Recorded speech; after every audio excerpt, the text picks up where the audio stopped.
Hey everyone, I'm Athena. I might be a bit older than most of the people here, but I've got a story you might find interesting. It's about how I got back at my ex-husband, Kingston, and his mom, Mary, nearly 8 years after we split up. Yeah, I'm single now.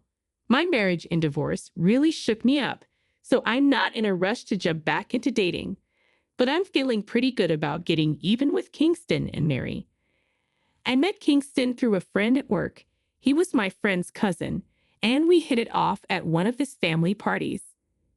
At first, Kingston seemed like a great guy, charming and sweet, even though he didn't make a lot of money.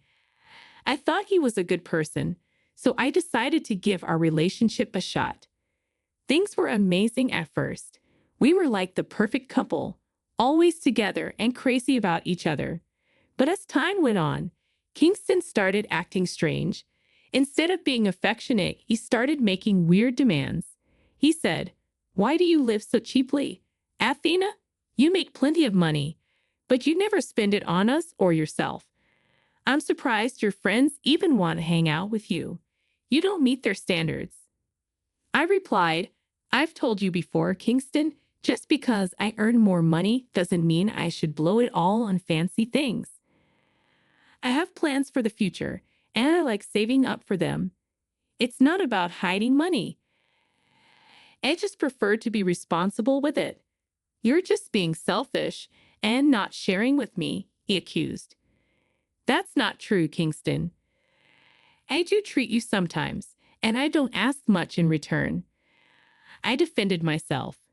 "Well, it's not enough. I want a better life than this. I don't think I can be with you if you're going to be so stingy," he said, hurting my feelings. His words stung, but I started to doubt myself. Maybe I was being unfair to him. After all, I did earn a lot more money than he did, so I thought maybe I should spend more money on him. I bought into that idea and went along with it. I was happy with him for a while, and we even got married. But foolishly, I ended up paying for most of the wedding myself.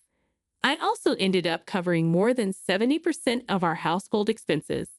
At the time, I thought I was just doing it for my partner. I never imagined I'd be taken advantage of like this. A few months after we got married, Kingston's mom moved in with us out of the blue.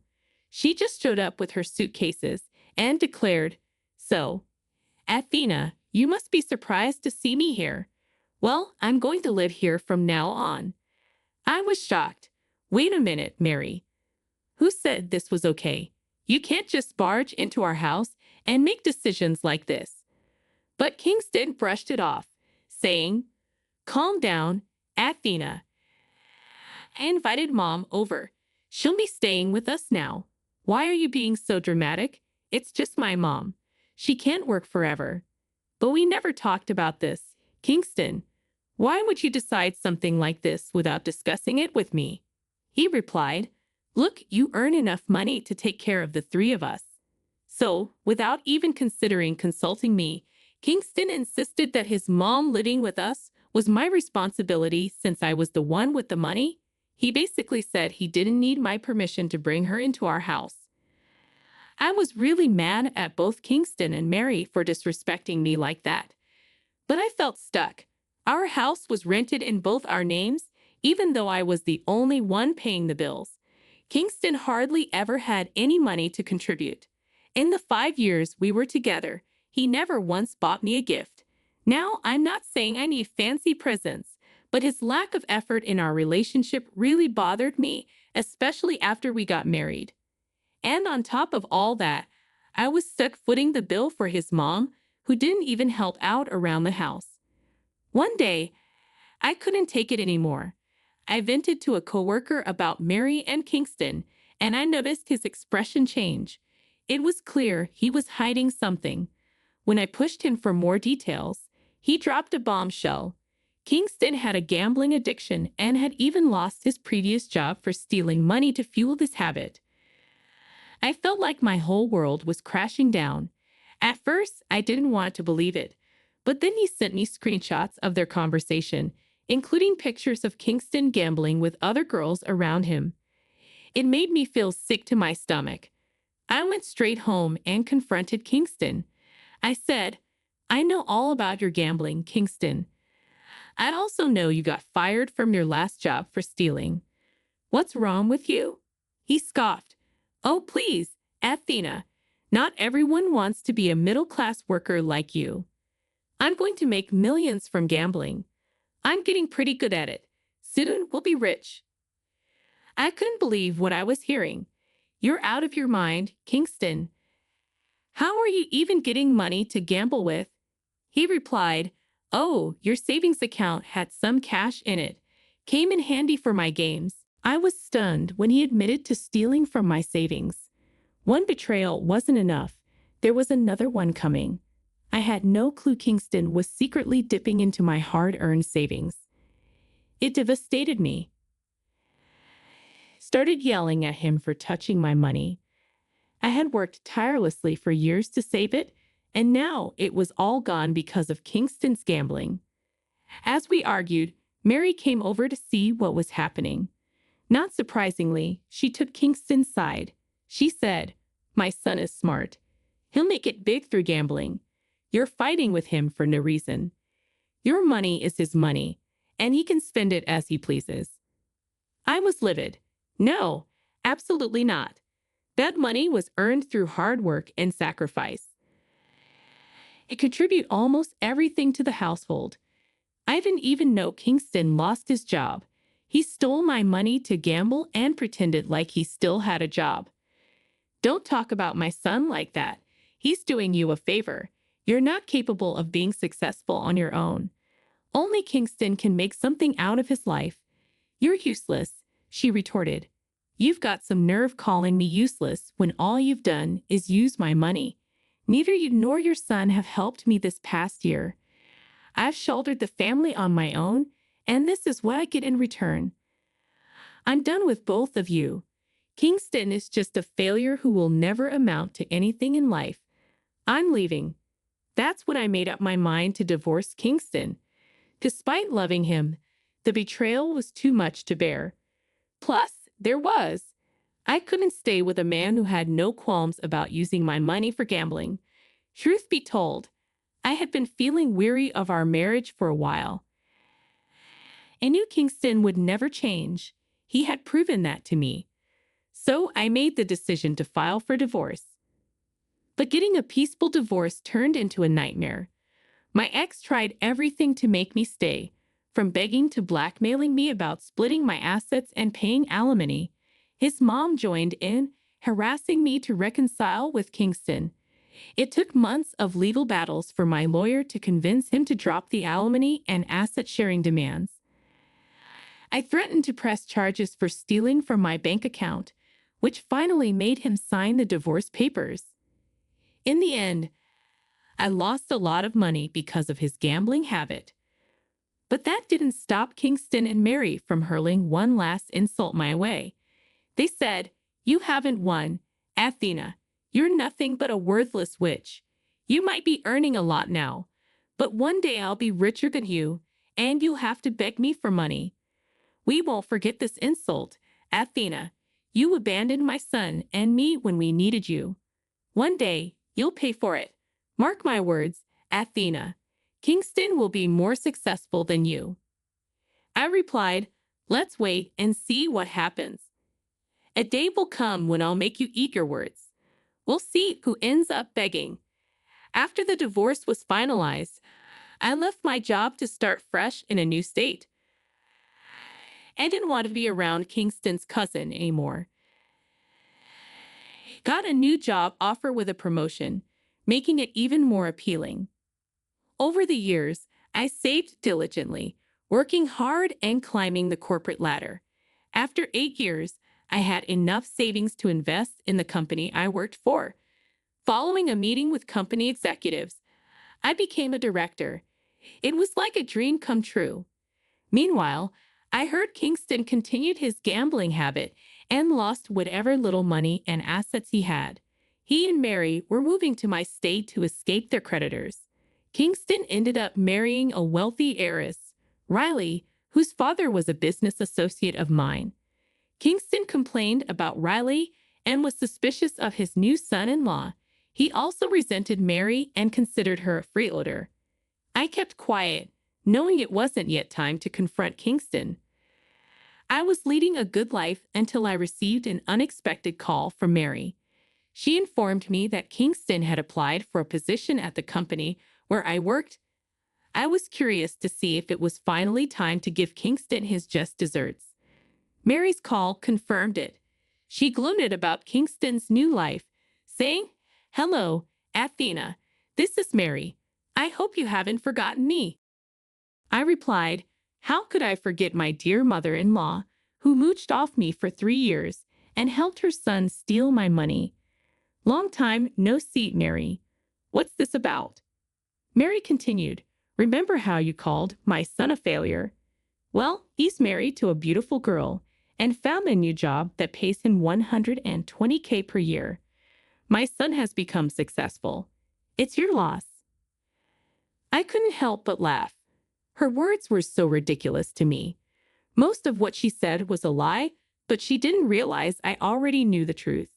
She seemed quiet and confused when I finally calmed down enough to respond. "First of all, dear ex-mother-in-law, Kingston only earns $60K a year. There's no need to lie. And yes, I already have all the information about him," I said. Mary seemed taken aback. "What do you mean? Are you accusing me of lying? And who told you he earned $60K? No one had to, Mary. Do you want to know how I found out? My assistant interviewed him yesterday," I replied. Mary protested. "That's impossible. There's no way you're related to the company. It's a big enterprise, and you're just a worthless woman." "Well, here's some news for you, Mary. I'm a director at this company, so I know exactly how much Kingston can earn. And by the way, you're bold to assume he even got the job," I retorted. Mary tried to defend Kingston, saying he's smart and wouldn't have trouble getting the job. I countered by telling her that my assistant had placed him at the bottom of the candidate list, just like 8 years ago. No sane company would hire him with his record gap. I'd also hinted that I would inform Kingston's wife about their deception. Mary's demeanor changed completely. She started begging, saying Kingston had contributed to my success, and asking me to give him the job. I couldn't help but laugh at her request, considering everything they had put me through. I told her firmly that I wouldn't help Kingston. He was capable of ruining his own reputation, and I wouldn't vouch for him, not even professionally. I ended the call, and despite Mary's continued attempts to reach me, I didn't respond. Instead, I instructed my assistant to send rejection letters to all the unsuccessful candidates. Then I waited for Kingston to call me, knowing he would have my number from Mary. Kingston called me within an hour of receiving the rejection letter. I answered because I wanted to witness his humiliation firsthand. He sounded desperate, nothing like the arrogant jerk I divorced. "What do you want, Kingston? I see my dear ex-mother-in-law gave you my number already," I said. "Athena, I know you're one of the directors at the company I interviewed for. I just got the rejection letter. Please, do something. Help me get the job. I know you can help if you want to," he pleaded. I scoffed. "Why do you think I would jeopardize my professional life for you? Do you think I'm crazy? You have some nerve to ask me for a job after all these years." He continued, "Look, I know I didn't treat you right back then, but I was still your husband. We have some good memories. Please consider those and give me the job. My wife, Riley, will leave me if I don't get a job soon." "I know you've lied to Riley about your financial situation," I interrupted. "Guess what, Kingston? I know her family. Have her number from her dad. All I have to do is tell the truth, and she'll be free." Kingston went silent after hearing this. I knew I had struck a nerve. He immediately begged me not to tell Riley everything, but I hung up on him. Next, I texted Riley and asked her to call me. When she did, I introduced myself and explained the situation. Hi, Riley. My name is Athena, and I'm your father's friend. I also happen to be the ex-wife of your now husband. There are a few things you should know about Kingston. He's been lying to you. I began. What do you mean, Athena? What is he lying about? Riley asked. He's not as rich as he claims to be. He has absolutely nothing of value. You posted on Facebook that he got a $120K job, but he only applied for a $60K job, which he didn't get. I revealed. What the hell are you talking about? But he told me. Riley trailed off. I know what he told you, Riley, but I've seen it on your Facebook. I know you might not believe me. I said calmly. You can ask your dad. He can easily find out if Kingston is lying. I suggested to Riley. But I don't understand, why would Kingston lie to me? She asked. Because he wanted to take over your inheritance and properties.